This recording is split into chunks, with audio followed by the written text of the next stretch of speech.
السلام علیکم ناظرین، سیاست ٹی وی کے عالمی خبرنامے میں آپ سب کا تہہ دل سے استقبال ہے۔ میں ہوں فرزان احمد۔ سب سے پہلے پیش ہے ہیڈ لائنز۔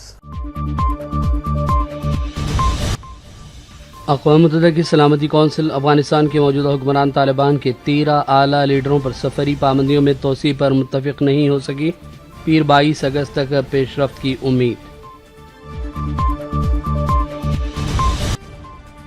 روس زاپوریژیا جوہری پلانٹ کے آزادانہ معائنے پر رضامند ہو گیا۔ فرانسیسی صدر مائکرون سے بات چیت کے بعد پوتین اجازت دینے تیار۔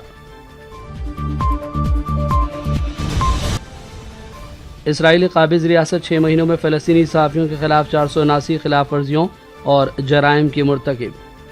فلسطینی گروپس کا اظہار تشویش۔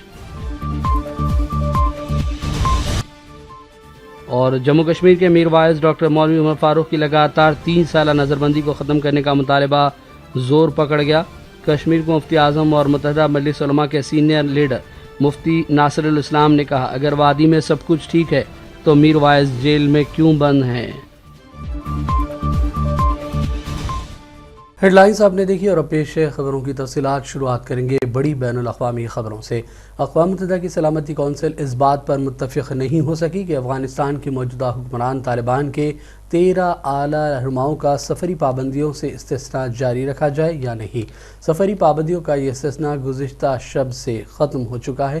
پیش ہے اس حوالے سے تفصیلات۔ اقوام متحدہ طالبان کے 13 عہدیداروں کے لیے سفری پابندی سے استثناء ختم کرنے جا رہی ہے، جب تک کہ سلامتی کونسل کے اراکین کی جانب سے اس سلسلے میں ممکنہ توسیع کا کوئی قطعی معاہدہ نہیں ہو جاتا۔ اطلاعات کے مطابق سفارتکاروں کے حوالے سے بتایا گیا ہے کہ چائنا اور روس نے طالبان کے عہدیداروں کے لیے سفر کی پابندی سے استثناء کی مدت میں توسیع کے لیے کہا ہے، جبکہ ایسے طالبان رہنماؤں کی فہرست میں کمی کا مطالبہ کیا گیا ہے جن کو استثناء حاصل ہے۔ امریکہ نے بھی کہا ہے کہ سفر کی پابندی سے مستثنیٰ طالبان رہنما کن مقامات پر جا سکتے ہیں، ان کی تعداد بھی کم اور مخصوص کر دی جائے۔ یونائیٹڈ نیشنز کی سلامتی کونسل کی 2011 کی قرارداد کے تحت 135 طالبان عہدیداروں پر پابندیاں عائد ہیں، جن کے اثاثے بھی منجمد ہیں۔ تاہم ان میں سے 13 کو سفری پابندی سے استثناء دیا گیا تاکہ وہ بیرون ممالک دوسرے ممالک کے عہدیداروں سے ملاقاتیں کر سکیں۔ رواں سال جون میں اقوام متحدہ کی سلامتی کونسل کی 15 رکنی کمیٹی نے طالبان کی جانب سے خواتین کے حقوق کو پامال کرنے کے مبینہ الزامات کے بیچ کابل کے 2 وزرائے تعلیم کو استثناء کی فہرست سے نکال دیا تھا۔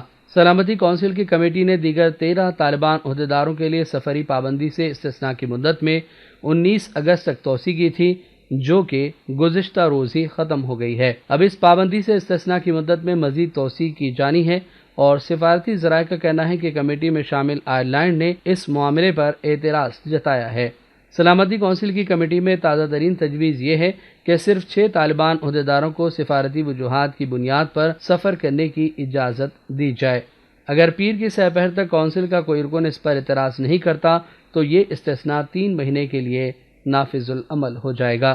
جن 13 طالبان عہدیداروں کو سفر پر پابندی سے استثناء حاصل تھا، ان میں نائب وزیر اعظم عبدالغنی برادر اور نائب وزیر خارجہ شیر محمد عباس بھی شامل ہیں۔ ان دونوں عہدیداروں نے اس وقت کے صدر ڈونالڈ ٹرمپ کی امریکی حکومت کے ساتھ مذاکرات میں اہم کردار ادا کیا تھا، جس کی وجہ سے سن 2020 میں افغانستان سے امریکہ کے انخلا کی راہ ہموار ہوئی۔ یاد رہے کہ طالبان کا افغانستان پر قبضہ ہو کر 1 سال کا عرصہ گزر چکا ہے۔ بیورو رپورٹ، سیاست ٹی وی۔ اور اسی دوران افغانستان کے قائم مقام وزیر دفاع ملا یعقوب مجاہد نے کہا ہے کہ ان کا ملک کسی کی فوج یا معیشت پر انحصار نہیں کرتا۔ افغانستان کی یوم آزادی کے حوالے سے تقریب سے خطاب میں افغان وزیر دفاع نے عالمی قوتوں کو یہ پیغام دیا۔ ملا یعقوب نے کہا کہ افغانستان کسی کی معیشت، فوج اور سیاست پر منحصر نہیں ہوگا۔ بعض ممالک چاہتے ہیں کہ مختلف وجوہات کی بنیاد پر ان کے مطالبات تسلیم کر لیے جائیں، مگر ہم یہ بتانا چاہتے ہیں کہ ملکی مفاد اور مذہب کے خلاف کوئی بھی مطالبہ ناقابل قبول ہوگا۔ افغان وزیر دفاع کا کہنا تھا کہ ہم اپنے ملکی معاملات کے خلاف کسی کی بھی خواہش کو قبول نہیں کریں گے۔ اب افغانستان حقیقی معنوں میں آزاد اور خود مختار ہو گیا ہے۔ اس موقع پر افغانی وزیر برائے مہاجرین خلیل الرحمن حقانی نے کہا کہ افغانستان میں ہم اسلام میں کسی بھی مداخلت کو روکیں گے۔ ہماری زمین اندرونی معاملات، روایات اور ثقافت ہے۔ ہم نے تاریخی طور پر کبھی ان معاملات پر سمجھوتا نہیں کیا۔ ژاپوریژیا جوہری پلانٹ کے آزادہ معائنے پر اب روس رضامند ہو گیا ہے، تاہم ماسکو نے متنبہ کیا کہ یوکرین میں ژاپوریژیا جوہری پلانٹ میں اب بھی ایسی تباہی کا امکان ہے جس کے مضر اثرات پوری دنیا میں محسوس کیے جائیں گے۔ پیش ہے سیاست ٹی وی کی یہ رپورٹ۔ روس اور یوکرین دونوں ہی ایک دوسرے پر ژاپوریژیا میں شیلنگ کے الزامات لگاتے رہے ہیں، جس کی وجہ سے اب واقع یورپ کے سب سے بڑے جوہری پلانٹ کی تباہی کا خطرہ اب بھی برقرار ہے۔ اس دوران فرانسیسی صدر کے ساتھ بات چیت کے بعد صدر پوتین نے روس کے زیر قبضہ یوکرینی جوہری پلانٹ کے آزادانہ معائنے کی اجازت دے دی ہے۔ روس کے قومی سلامتی کونسل کے سیکریٹری نیکولائی پدروشیف نے تاشقند میں شنگھائی تعاون تنظیم کی ایک میٹنگ سے خطاب کیا اور کہا کہ یوکرینی فوج امریکہ کی جانب سے فراہم کردہ ہتھیاروں کا استعمال کر رہی ہے، جس کی وجہ سے جوہری پاور پلانٹ کی تباہی کا خطرہ اب بھی برقرار ہے۔ انہوں نے کہا کہ اگر ایسی کوئی تباہی ہوتی ہے تو اس کے مضر اثرات پوری دنیا میں محسوس کیے جائیں گے اور اس کی ذمہ داری واشنگٹن، لندن اور ان کے اعلی کاروں پر عائد ہوگی۔ ماہرین کا کہنا ہے کہ ژاپوریژیا جوہری یوکرین یورپ کے سب سے بڑے جوہری پلانٹ پر صورتحال کنٹرول سے باہر پلانٹ کی تباہی کا نتیجہ چرنوبل جوہری پاور پلانٹ کی تباہی سے بھی زیادہ خطرناک اور بھیانک ہو سکتا ہے۔ روس کے صدر پوتین نے فرانس کے صدر ایمانوئل ماکرون سے ٹیلی فون پر بات چیت کی تھی اور اس کے بعد آزاد معائنہ کاروں کی ٹیم کے ذریعے روس کے قبضے والے یوکرین کے ژاپوریژیا جوہری پلانٹ کا معائنہ کرانے پر راضی ہو گئے۔ فرانسیسی صدر کی جانب سے بیان میں کہا گیا کہ پوتین نے بین الاقوامی جوہری توانائی ایجنسی کے روس کے راستے یوکرین میں جوہری پلانٹ جانے کی اجازت دینے کے مطالبے پر اثر نو غور کیا اور آزاد معائنہ کاروں کی ٹیم کو وہاں جانے کی اجازت دے دی ہے۔ پوتین نے خود اس سے قبل کہا تھا کہ ژاپوریژیا میں جاری جنگ ایک بڑی تباہی لا سکتی ہے۔ عالمی رہنماؤں نے IAEA کے ماہرین سے جلد نیوکلیئر پلانٹ کا معائنہ کرنے اور زمینی حقائق کا جائزہ لینے کے لیے کہا ہے۔ نیوکلیئر پلانٹ یورپ کا سب سے بڑا جوہری پلانٹ بتایا جاتا ہے، جس کے اطراف میں پچھلے کئی دنوں سے لڑائی جاری ہے۔ یوکرین اور روس دونوں نے ان حملوں کا الزام ایک دوسرے پر عائد کیا۔ یوکرین نے IAEA کی جانب سے پلانٹ کے معائنے کی مخالفت کی ہے۔ اس کا خیال ہے کہ اس طرح روس کے پلانٹ پر قبضے کو جواز مل جائے گا۔ پوتین کے ساتھ بات چیت کے چند گھنٹے بعد ہی ماکرون نے روسی صدر پر بین الاقوامی قوانین کی خلاف ورزی کرتے ہوئے یوکرین پر بہیمانہ حملے کرنے کے الزامات بھی لگائے۔ ماکرون نے یوکرین پر روس کی فوجی کارروائی کو روکنے کی کوشش کی تھی، لیکن انہیں کامیابی نہیں ملی۔ اس کے بعد جنگ میں مسلسل اضافے کے ساتھ ہی روسی صدر کے خلاف ان کی نکتہ چینی میں بھی اضافہ ہوا۔ فرانسیسی صدر نے دوسری عالمی جنگ کے دوران اتحادی فورسز کے نازی مقبوضہ جنوبی فرانس آمد کی 78ویں سالگرہ کی مناسبت سے ایک تقریب سے خطاب میں کہا کہ چونکہ پوتین نے یوکرین پر حملہ کیا ہے اور جنگ یورپی دھرتی پر پہنچ گئی ہے، یہ ہم سے صرف چند گھنٹے کے فاصلے پر ہے۔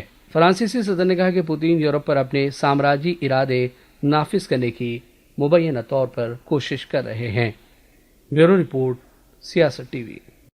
ماسکو میں قائم پبلک اوپینین فاؤنڈیشن کے سروے کے مطابق 77% لوگوں نے صدر ولادیمیر پوتین پر اپنے بھروسے کا اظہار کیا، جبکہ صرف 12% نے عدم اعتماد کا اظہار کیا ہے۔ یہ انکشاف ایک سروے میں ہوا۔ سروے میں یہ بات بھی سامنے آئی کہ 81% روسی لوگوں نے پوتین کو ملک کے رہنما کے طور پر کارکردگی کی توثیق کی ہے، جبکہ 10% نے ان کے کام کو درست نہیں مانا۔ 9% لوگوں نے ان پر کوئی رد عمل ظاہر نہیں کیا۔ FOM سروے 12 سے 14 اگست کے دوران روس کے 53 علاقوں کے 104 شہروں، قصبوں اور گاؤں میں، جبکہ 1500 بالغ افراد کے ذاتی انٹرویوز کی بنیاد پر تیار کیا گیا تھا۔ اسرائیلی قابض ریاست نے اس سال کے پہلے 6 مہینوں میں فلسطینی صحافیوں کے خلاف 479 خلاف ورزیاں کی اور جرائم کا ارتکاب کیا ہے۔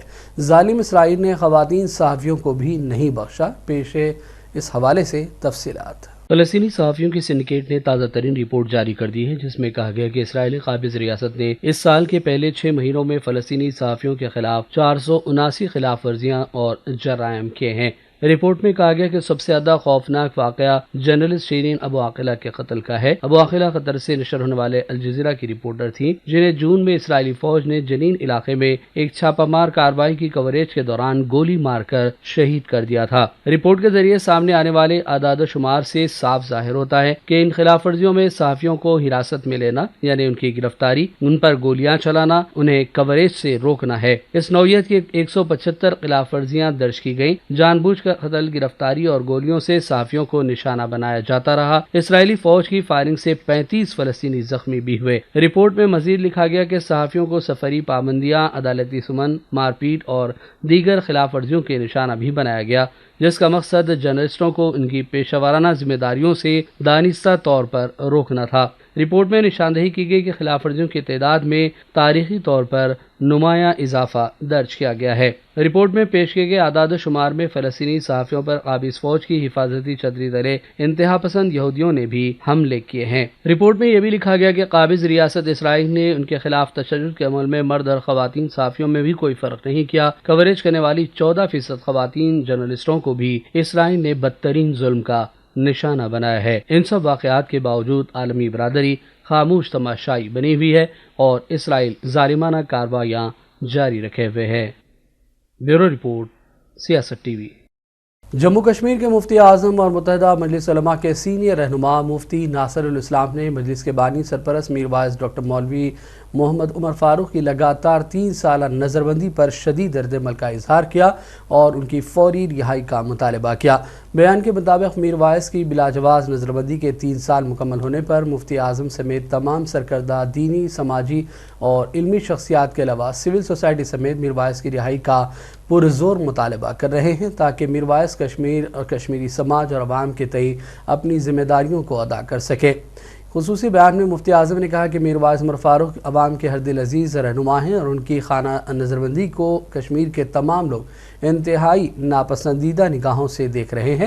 انہوں نے کہا کہ حکمرانوں کی سوچ کے مطابق اگر 5 اگست 2019 کے بعد کشمیر میں حالات بدل گئے تو کیا مرکزی جامع مسجد کو مختلف بہانوں سے بند رکھنا اور کشمیر کے مسلمانوں کو مرکزی عبادت گاہ میں نماز اور عبادات سے روکنا درست ثابت ہوگا؟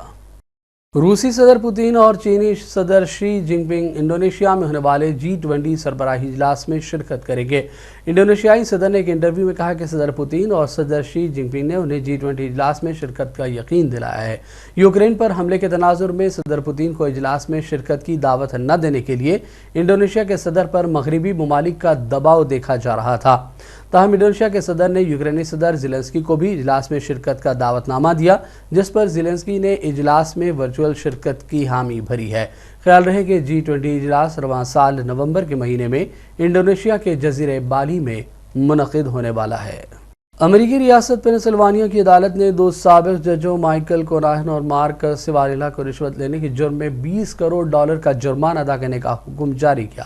2 سابق ججوں کے خلاف کٹس فار کیش کیس میں بھاری رشوت لینے کے الزام کی سماعت ہوئی، جس میں ملزمین پر $28 لاکھ رشوت وصول کرنے کا الزام ثابت ہو گیا۔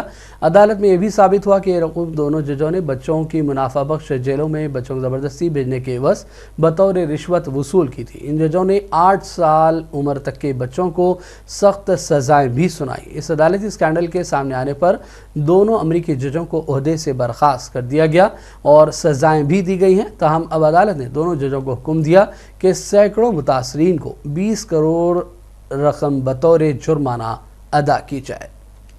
جمعے کو مکہ مکرمہ اور مدینہ منورہ سمیت سعودی عرب کے دیگر کئی شہروں میں بارش ہوئی۔ بارش کے دوران طواف معمول کے مطابق جاری رہا۔ مدینہ منورہ میں بھی موسلادھار بارش اور ژالہ باری کی رپورٹ سامنے آئی ہے۔ مسجد نبوی میں بارش سے زائرین لطف اندوز ہوتے رہے۔ بارش کا سلسلہ آج بھی سعودی عرب میں جاری رہے گا۔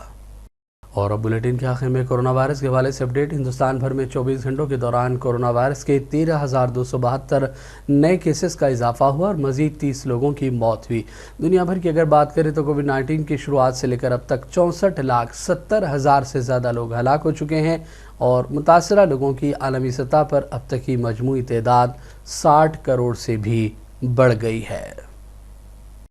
اور اب آخر میں ہیڈ لائنز پر ڈالیں گے ایک اور نظر۔ اقوام متحدہ کی سلامتی کونسل افغانستان کے موجودہ حکمران طالبان کے 13 اعلیٰ لیڈروں پر سفری پابندیوں میں توسیع پر متفق نہیں ہو سکی۔ پیر 22 اگست تک پیش رفت کی امید۔ روس زاپوریژیا جوہری پلانٹ کے آزادانہ معائنے پر رضامند ہو گیا۔ فرانسیسی صدر مائکرون سے بات چیت کے بعد پوتین اجازت دینے تیار۔ اسرائیلی قابض ریاست 6 مہینوں میں فلسطینی صحافیوں کے خلاف 479 خلاف ورزیوں اور جرائم کی مرتکب۔ فلسطینی گروپس کا اظہار تشویش۔ اور جموں کشمیر کے میر واعظ ڈاکٹر مولوی عمر فاروق کی لگاتار 3 سالہ نظر بندی کو ختم کرنے کا مطالبہ زور پکڑ گیا۔ کشمیر کو مفتی اعظم اور متحدہ مجلس علماء کے سینئر لیڈر مفتی ناصر الاسلام نے کہا، اگر وادی میں سب کچھ ٹھیک ہے تو میر وائز جیل میں کیوں بند ہیں؟ سیاست ٹی وی کے عالمی خبرنامے کا سلسلہ فی الحال ہی ختم کرتے ہیں۔ محمد فرزان احمد کو پوری ٹیم کے ساتھ اجازت دیں۔ دیکھتے رہیے سیاست ٹی وی۔ اللہ حافظ۔